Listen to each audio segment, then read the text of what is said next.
Welcome back to the Green Beans Go channel. It's your host, me, and I'm here to single-handedly fix your attention span. That's right.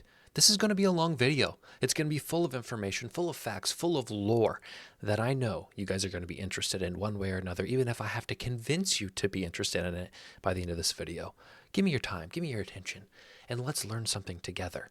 I was curious about how the Los Angeles Dodgers got their name. I was watching Sunday Night Baseball and I thought, why are they called the Los Angeles Dodgers? What could they possibly be dodging? The only thing I could think of would be a draft dodger, someone who avoids going to war. And I thought, baseball's a pretty American sport, and I couldn't help but think it would be unrealistic for them to name a team after something that they probably hate on principle, that of a draft dodger. So I decided to comb through not only the Los Angeles Dodgers, but every major league team and tell you guys how they got their name. This is going to be full of facts. It's going to be full of the lore that I know you guys are thirsty for. So lock in, focus up, and sit back for like 30 minutes as I walk you through this. I promise it'll be something that you will not regret. Let's start with the Boston Red Sox. These are in no particular order, and we start with a famous franchise. In 1900, Boston had two teams, one team in the National League, one team in the American League. And as you can see, they were not very creative with their names. They had the Boston Nationals and the Boston Americans. You can guess which league each of these teams played in. In 1907, the Boston Nationals, who traditionally wore red socks, gave up wearing red socks in favor of wearing a blue uniform. The Boston Americans decided, hey, if they're going to give up wearing red, we'll start wearing red. So they abandoned their uniforms in favor of red. So they kind of took the team in their city that played in the different league and decided to wear their colors. The Boston Nationals would eventually be moved around and end up as today's Atlanta Braves, and the Boston Americans, because they chose to wear red socks, which the Boston Nationals wore, became known as your Boston Red Sox. So a little bit of thievery going on here, a little bit of copycattery is how they got their name. A little bit unoriginal, but forward we progress. New York Yankees started as the New York Highlanders or New York Hilltoppers, but sports editors didn't like such a long name in headlines. That's it, guys. That's the answer. And I know you're looking at a franchise as decorated as the Yankees, really hoping for a better story. But that's the story, all right? A quote, "The hell with the Highlanders. I'm going to call this team the Yanks. It'll fit into the headlines better." In 1904, no formal announcement was ever made, but by 1913 it was accepted that they would forever be known as the Yankees. They got their name because sports editors were too lazy to write out Highlanders or Hilltoppers. Crazy. Tampa Bay Rays are a newer franchise, started in 1998, and they wanted to be called the Tampa Bay Stingrays. But the Hawaii Winter League had a team called the Maui Stingrays, and that name was trademarked, and they didn't want to fight it. So they decided to be the Tampa Bay Devil Rays, and that name lasted about 10 years, and they never had a winning record. Excuse me. And fans were upset. Fans said, this is ridiculous. We are a new franchise, and we can't win any of our seasons for a decade. It's probably because we have devil in our name. We got to get rid of that. They were they had a conspiracy that the devil part was jinxing them. So the board got together, the directors got together, and they decided to remove devil from their name and just become the Tampa Bay Rays. And wouldn't you know it, a year later in 2008, they go to the World Series. Not only a winning record for the first time, they make it to the granddaddy of them all, the World Series. They ended up losing, I believe, to the Phillies, but nonetheless a successful season. And now they can boast a double meaning, a sunshine ray and a stingray. All right, as you see in their logo, it has a ray of sunshine and also a stingray tail. So overall, I think it's a good choice for the Tampa Bay Rays. At least it's proven to be in the long run. Toronto Blue Jays, Canada's team, joined the MLB in 1977. And you always think about America as the democracy. But no, it's Canada, the true democracy. They open a contest to fans to submit names. They had 30,000 submissions, 4,000 unique submissions, and 14 judges narrowed it down to 10 names, and the board of directors picked the Blue Jays. It's that simple. It's that boring. This, however, is not boring, and you need to really strap in. I'm going to lean back, relax, and enjoy this because the Chicago lore runs deep, and I'm going to try to do it as much justice as I can. The Chicago White Sox started as the Sioux City, Iowa team, okay, a minor league team. They then became the St. Paul Saints and finally ended up in Chicago, and they were called the White Stockings, but they were a minor league team. The Chicago Cubs, as we know them now, were the major league team at that time, and they were called the Chicago White Stockings. So the Chicago Cubs, as we know them now, were the Chicago White Stockings as the major league team, and the Chicago White Sox, as we know them now, were the Chicago White Stockings minor league team. Same name, okay? The White Stockings, the minor league team, wins the minor league, and they move up to the major league and keep their name. Now, with that success came players, and players were flocking to join this new major league team, the Chicago White Stockings. And it left the former Chicago White Stockings, or the Chicago Cubs, with a lot of young players. And we will get to what the Chicago Cubs name is, but if you're following along, you can probably guess how they got their name. The Chicago White Stockings ended up keeping that moniker, and much like the Yankees, Stockings was shortened to Sox by editors, and they became known as the Chicago White Sox. So what happened to the Chicago Cubs? Well, like I said, many players left to join the Chicago White Stockings because they were a new team, they were a fresh team, they were a good team. That left the Chicago Cubs with mostly young, inexperienced players. The Chicago Daily News dubbed the team the Cubs in an article in 1902. Reporter Fred Hainer wrote, "Frank Selly will devote his strongest efforts to a team work of new Cubs this year." In other words, the team was so young, the team was so inexperienced that they were referred to as Cubs. And just referring to them as Cubs ended up being enough to make the team name Cubs for the next 120 years. There you have it. The original Chicago White Sox became the Chicago Cubs because players left for the new Chicago White Sox. Fascinating. Okay, you want a little bit calmed down, do you? You want a little bit of a watered down team name. You want a little bit of a less exciting team name. The Baltimore Orioles. You know why they're named that? Because it's Maryland's state bird. The most boring one we have. The Cleveland Guardians are the most recent team to see a name change. And in 1901, they became a franchise. And they were called a host of different names. They were called the Cleveland Blues, the Cleveland Babes, the Cleveland Spiders, the Cleveland Buckeyes, the Cleveland Clevelands, for crying out loud. That was their first year in the MLB. In 1902, they officially became the Broncos. That is for 1 year. Until 1903, when they became the Cleveland Naps, which was a team named after their star player Nap Lajoie. In 1914, about a decade later, Lajoie left the team, and the team chose Indians. Now, there is some rumor or speculation about why they chose Indians. People believe that it had to do with the fact that the Braves had just won the World Series, and they thought it was good luck to have sort of a Native American tribute to a team, right? If it works for the Braves, maybe it'll work for us if we call ourselves the Indians. And that's what happens. Now, in 2002, many of you know they became the Cleveland Guardians based on a fan vote because they were trying to phase out the Indians as they didn't want to be disrespectful to any heritage there with Native Americans. So most recent change, and a team that has been called a whole host of things in the past. The Detroit Tigers has not changed ever. In 1901, they became the Detroit Tigers, and they are still the Detroit Tigers. This was named after the Detroit Light Guard military unit, which was a military unit that was in Detroit and fought in the Civil War and Spanish-American War. And their mascot and on their armory, they had a tiger. And the two just kind of intersected. And I think the credit is due to an announcer or an editor writing or speaking again about these players going to war and battling like the Detroit Light Guard Tigers do. And the name sticks. So this mascot was actually not really named after an animal as much as it was named after a military unit. Fascinating. This one is probably the most bizarre to me, just straight up weird, and one that shocked me. Kansas City's new baseball team should be called the Royals because of Missouri's billion-dollar livestock income. Kansas City's position as the nation's leading stocker and feeder market, and the nationally known American Royal Parade and Pageant.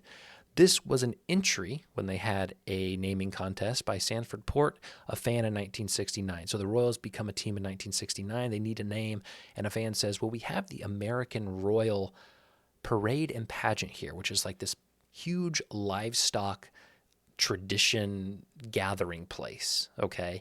And he says, let's be the Royals. Now, some people, obviously, if you're going to make an assumption, you're going to say it has to do with some sort of king and queen, something going on with literal royalty. But no, it's about cows. They didn't want to be called the Kansas City Cows. That would be ridiculous. But this is a step away from ridiculous and kind of disguises the ridiculous. So you can still go to the American Royal Parade and Pageant. It happens every year. The next time you hear about it, you can say that is how the Kansas City Royals got their name. The Minnesota Twins. Calvin Griffith got permission to relocate the Washington Senators to Minnesota in 1960. And Griffith knew that St. Paul and Minneapolis had a rivalry, two very close cities, and didn't want to upset either side of the river, if you will. Now, I believe, and you can fact check me on this, before the Los Angeles Lakers were the Los Angeles Lakers, they were the Minneapolis Lakers or St. Paul Lakers or something. I believe one of these two cities were home to the Lakers before they moved to LA, and partly because these two cities could not get along. They could not be one. They were always bickering. And so Calvin Griffith didn't want that to happen. He wanted to unite the two cities for the sake of the state. So he wanted to call them the Twin City Twins, but the MLB actually vetoed it and said, if you say the Twin City Twins, nobody's going to know where that is located, so you need to be more descriptive.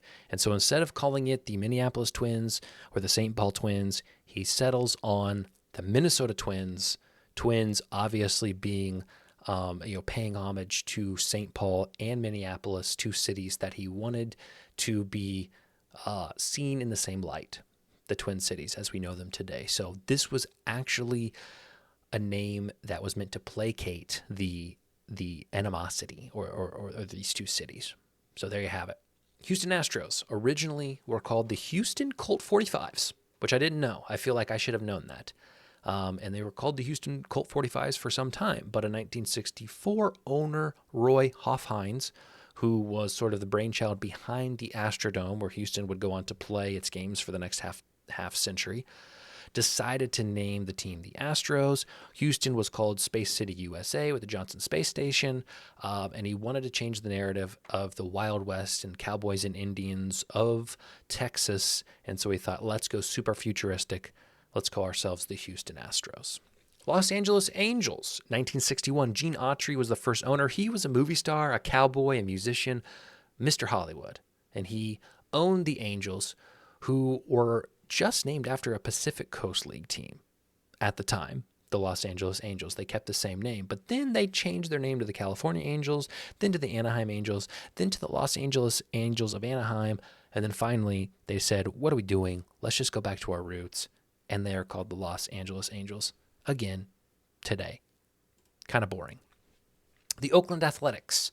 In 1960, the Athletic Club of Philadelphia had a team, which would then become the Philadelphia Athletics.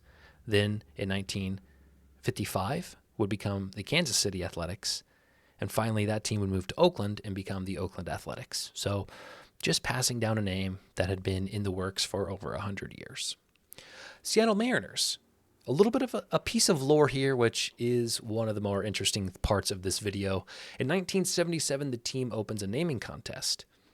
And Roger Simotis enters, a suggestion. And he says, I've selected the Mariners because of the natural association between the sea and Seattle and her people who have been challenged and rewarded by it. So Seattle, the people in charge of the decision-making say that's a great name. Let's go with the Seattle Mariners. And they wanted to reward Simotis with season tickets, but he never showed up to claim the prize. So they wrote him letters. They left messages. And they even went to his house to never be answered by it. 43 years later, a new PR director finds a Roger Simotis in Pennsylvania, wrote him, and still has never heard back. So this guy names the team and then disappears and doesn't accept his reward for coming up with the name. Still has never been found. His season tickets have still gone unclaimed. So if you want to legally change your name to Roger Simotis and you're, older, all right, You want a free season tickets? Maybe you could get it done. Maybe you can be him and get yourself something out of the deal. Texas Rangers, not super exciting. Move from Washington Senators, Part 2. We already saw the Senators relocate to Minneapolis or to St. Paul and become the Minnesota Twins. Well, they tried again, didn't work out, so they go to Texas in the fall of 1970. They moved to Arlington, and they're named after a branch of the Texas Department of Public Safety, which calls its cops the Rangers. Again, not that exciting. But what I do find interesting is the Nationals, the Senators, and the Rangers all share what? Same colors. They all originate in Washington, and when they dispel to the other cities, they all keep the red, white, and blue. I don't know if that's a coincidence. Speaking of red, white, and blue, we have the Atlanta Braves, which we talked about at the beginning, were the Boston Red Stockings owned, and they were owned by a member of Tammany Hall, a New York City political organization named after Tamanand, a Delaware Indian chief. So in 1912, when the team was sold to James Gaffney, he was an alderman for Tammany Hall, and Tammany Hall used a headdress for its emblem and referred to its members as Braves. So when he becomes the team owner, he keeps that history from his time in this New York political organization and names the teams the Braves. They started as the Boston Braves and the Boston Bees, then the Boston Braves again, then the Milwaukee Braves, and finally they moved to Atlanta, where they are today, still known as the Boston Braves, or Atlanta Braves. My apologies. Miami Marlins, somewhat of a newer team, 1993. The owner wanted to be the Florida Flamingos. That was his decision, but the MLB director of design said, you can't be the Flamingos. We have to go with teal. We have the Charlotte Hornets who are taking off. We have the San Jose Sharks who are taking off. There's something in sports with the color teal. You can't be the Flamingos. How do you make a flamingo teal? The fan vote was for the Miami Manatees, but it still didn't go over well. The owner said, fine, okay, I'm a fisherman. I've caught something like 8 marlins in my life. We'll go with the Florida Marlins. And that's what it was until 2011, when they finally said, Miami Marlins sounds so much better. We're located in Miami anyway. Let's change to the Miami Marlins. The New York Mets. Shout out to Joan Payson, 1961, a female owner of a major league baseball organization.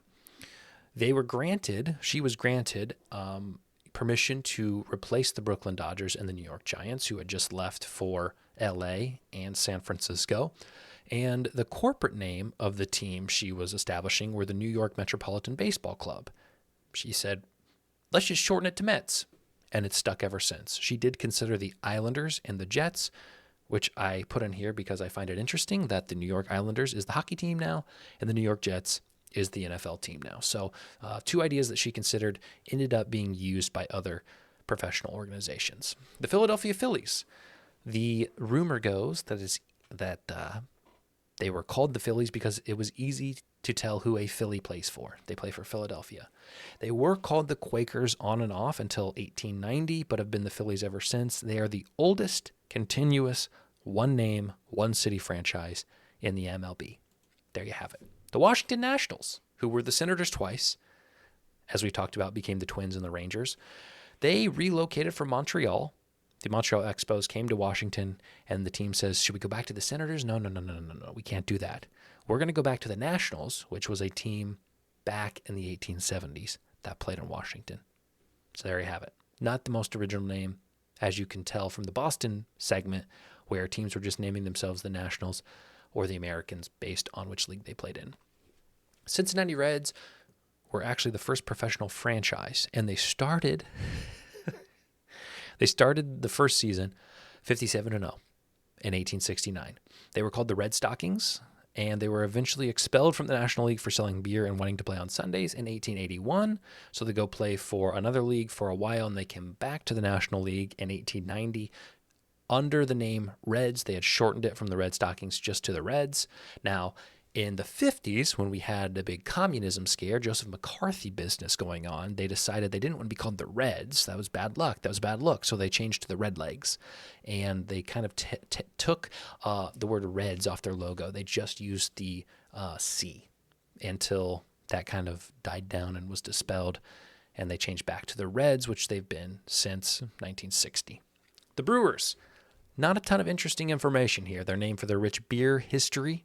They were the Brewers to start. Then they became the St. Louis Browns, then the Baltimore Orioles. All right. and they are still the Baltimore Orioles. But then the Seattle Pilots gets a team in 1969 that does not last more than a year and eventually moves to Milwaukee. And when they moved back to Milwaukee in 1970, they say, let's go back to this name we used to have long, long ago, the Brewers.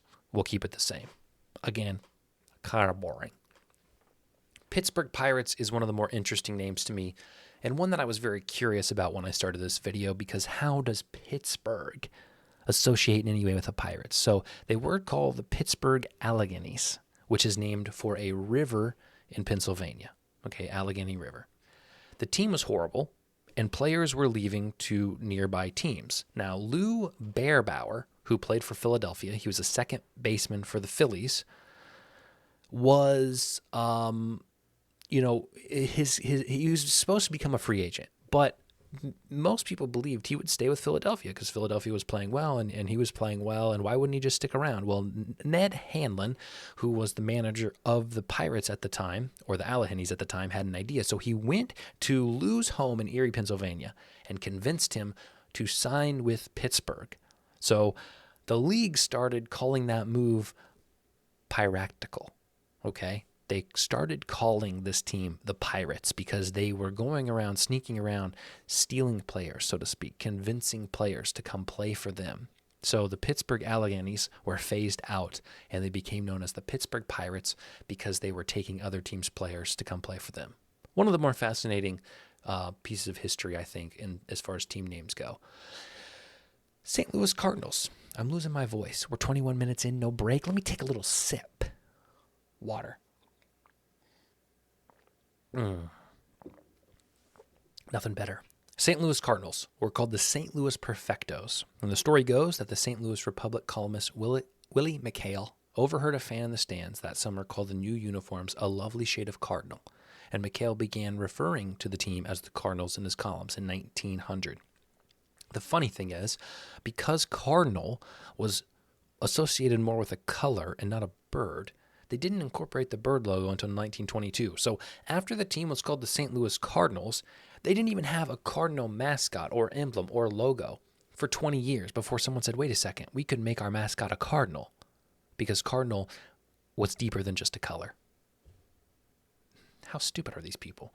Colorado Rockies. 1993, they become a team, and they're named the Rockies because it just simply made sense based in the Rocky Mountains.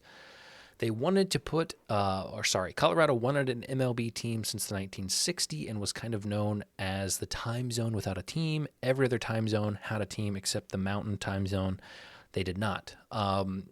So they moved to Colorado in 1993. They become the Rockies. Now they get their mascot, this little dinosaur guy, because rumor is fossils were found at the site of Coors Field when it was under construction. They found dinosaur bones, so that is why their mascot is a dinosaur. Some people debate that, but that's what I found, and that's what I believe to be true. Los Angeles Dodgers. Keep the name from the 1896 team, the Brooklyn Dodgers. Heavy construction of electric trolley tracks in front of Eastern Park caused fans to dodge the trolleys to reach the stadium. Those fans became known as Trolley Dodgers, and the team took the name, which was just shortened to Dodgers. And when the team moved to LA in 1958, they kept it. Now, why did they keep it? I don't know. This has become one of the more notorious franchises in the MLB, and I just think that it's funny that the name doesn't even originate from within 2,000 miles of the place. I mean, this is a name that was based on something that was happening in New York. Maybe it's time they'll never change the team name because it's so historic and iconic, but it's ridiculous to me that the Dodgers aren't even named for anything related to the area. I digress. San Diego Padres. Padre, from the Spanish of father or friar. The name stems from priests who established the first Spanish missions in California. Simple as that. Arizona Diamondbacks is another interesting one. So Arizona holds a public contest and says, what names should we name this team? And they come up with the top 5: the Coyotes, the Diamondbacks, the Phoenix, the Rattlers, and the Scorpions. The design firm that created the Phoenix Suns logo made a logo for all 5 of these names. And the board of directors, all the executives, all the managers got together and narrowed it down to the Diamondbacks and the Scorpions. They said those two had the best logos, and they had a blind vote. Well, Scorpions won 12-1.